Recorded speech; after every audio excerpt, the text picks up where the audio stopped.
I'm Kristen with Sweaty Ganesh Yoga, and we're talking to you this month about the pelvic floor, the transverse abs, the obliques, and the rectus abdominis, all of your core muscles, which are all used in a plank position.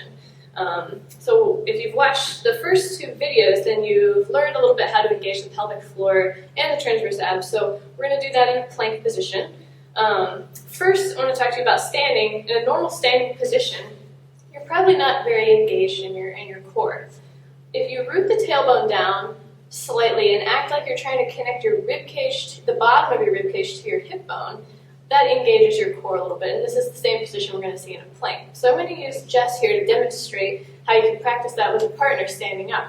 So if I just stand normally, nonchalantly, with no engagement, she's going to come and she's going to push my hip bone. And I fall over to the side naturally. But if I root my tailbone down a little bit and connect the bottom of my rib cage to my hip bone, and she comes over and pushes me again at the hip, I'm not going to fall over. I have some engagement there, and that is pulling all of those muscles together. Thank you. So if we transfer that position to a plank on the floor, with your wrists stacked underneath your shoulders, your feet can be about hip distance apart, root the tailbone, connect the rib cage to the hip bone, and then lift your sternum forward, so your muscles are engaged in that position. You want to be mindful not to round or scoop. You want to keep your spine long.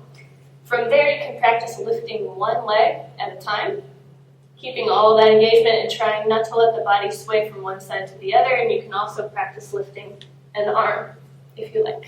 Building on that, if you want to get stronger or just challenge yourself a little bit more, you can use the ball and find that same plank position. You want to put the tops of your ankles and just the bottom part of your shin on the ball.